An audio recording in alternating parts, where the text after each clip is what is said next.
So that is something similar to the opening riff of Stranglehold by Ted Nugent. Sweaty Teddy, some might call him. Alright, so we're going to look at two techniques on how to kind of play the rhythmic foundation of the opening riff. So most of it is just based around the A string,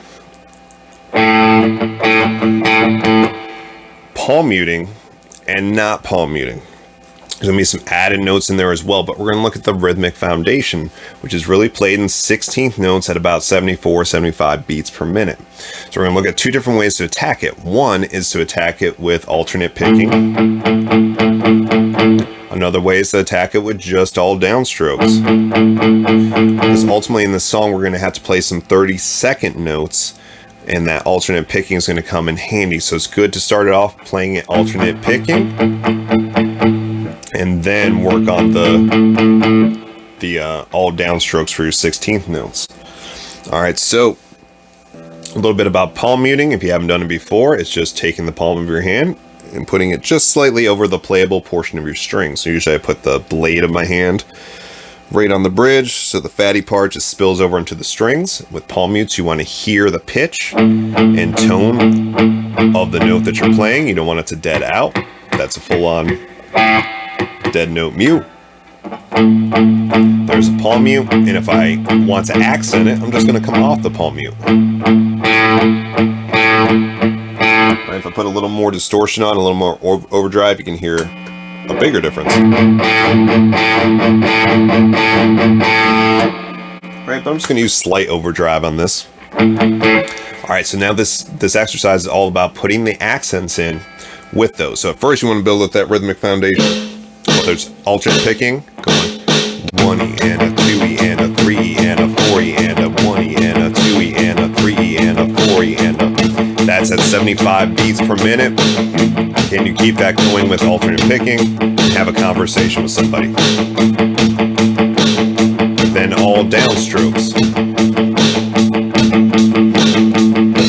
Your hand has to work a little bit harder here. So it goes 1E and a 2E and a 3E and a 4E and a... Because with alternate picking, your pick has to come up to go back down anyways. Right? So it's a little bit easier on the hand. Might not feel as natural, but you want it to feel natural.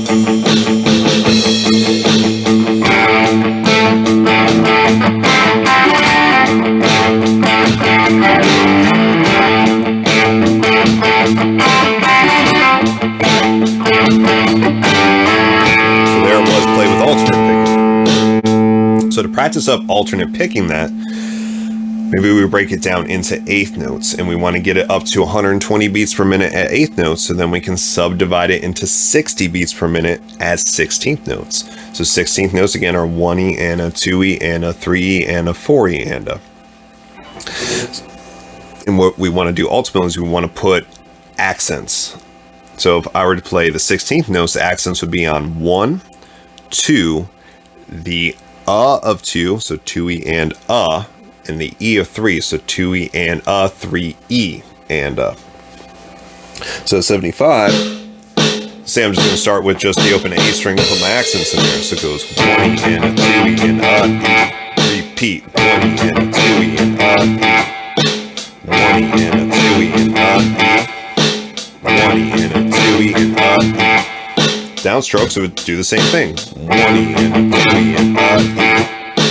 1E and a 2E and E. Only difference is with the alternate picking, the and the E, the of 2 and the E of 3, are going to be upstrokes. So, and the 1 and the 2 will be downstrokes. Down, down, up, up. Down, down, up, up. Alright, And that's the whole basic groove idea in that song.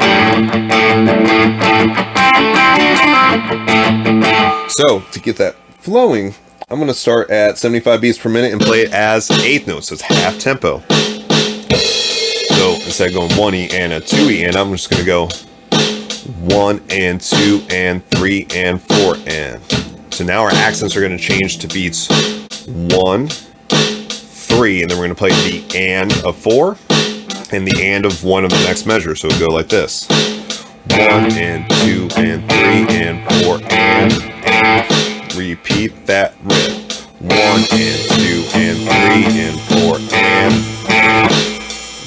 Repeat it again. Downstroke. 1 and 2 and 3 and 4 and.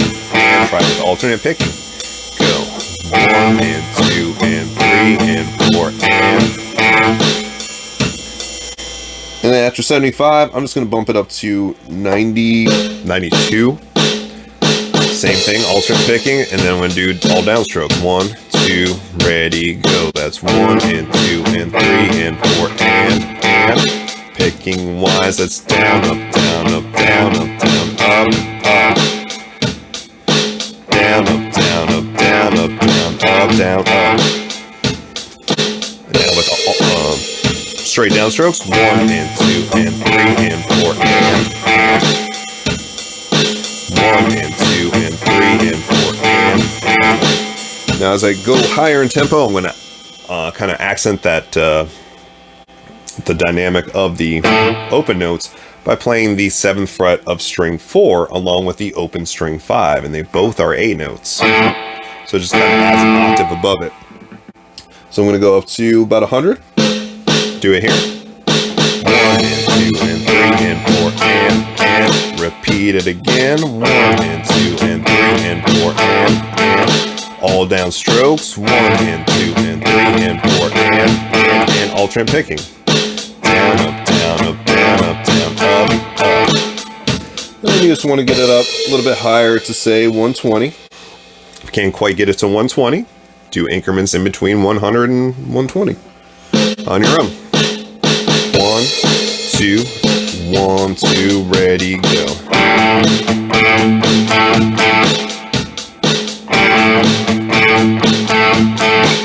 Downstrokes.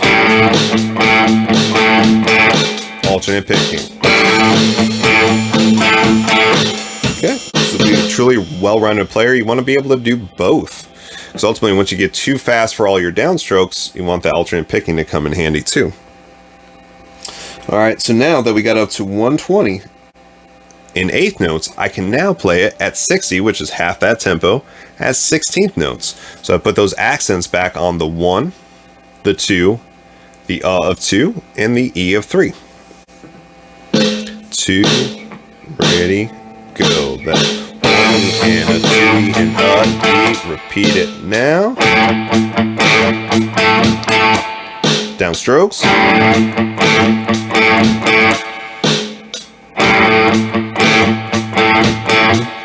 I'm going to bring it up to 70. 1, 2, ready, go.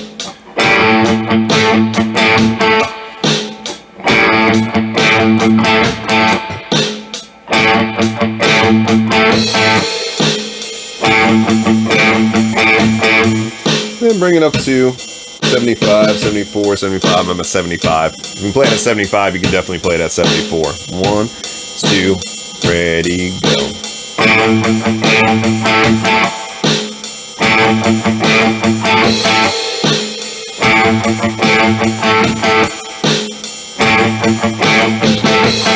Downstrokes.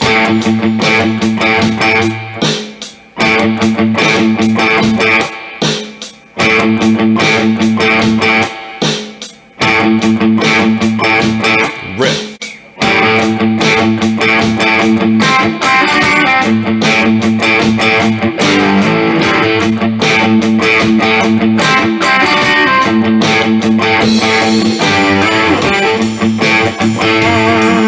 Alright, so to accomplish the rest of the riff, once you have that rhythmic foundation down, your first two notes are actually just going to be a hammer-on from the 5th fret of the 4th string, which is a G note, into your A note at the 7th fret while playing the open A string. So it just goes 1, I'm going to do that open and then hit a palm mute on a downstroke, whether I'm doing alternate picking or straight downstrokes. And a 2 E and and 1 and a 2 and a 3. For that 3, I'm going to hit the double stop on the 5th fret of string 3 and string 2.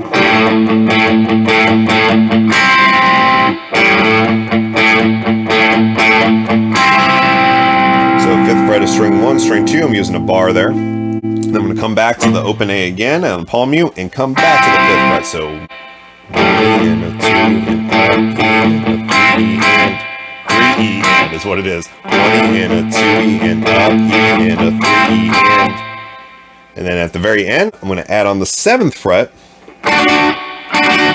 which is going to come in 16th notes with a down, up, down. I'm going to pull back off 7th fret of string 3, string 2, and I'm going to pull back off to the 5th fret of string 3 and string 2. So it's a whole nother technique to cover. Again, this video is all about the rhythmic foundation, but I figure I'll show you the rest of this. And then the little turnaround parts, I'm just playing a G power chord, 6th string 3rd fret, 5th string 5th fret, 4th string 5th fret. That whole shape up the whole step with the slide. And on the top end, I'm doing a triad, major triad, a G major triad, to an A, all 12th fret. I'm just barring it on string 4, 3, and 2, and sliding it up to the 14th fret of the same string. Or you can grab a D chord shape by playing a G, where I'm playing the 7th fret of string 3, 8th fret of string 2, and the 7th fret of string 1, and slide that shape up. Same exact pitch, slightly different tone. So anyways, that's a rough idea of how to get yourself up technique-wise to playing a riff like that. It's also just fundamentally awesome to be able to play your 8th notes and 16th notes with alternate picking and all downstrokes. You're going to have a slightly different attack, but if you can get them to sound even, that's the goal. Alright, so till next time, have fun with it, and we'll see you then.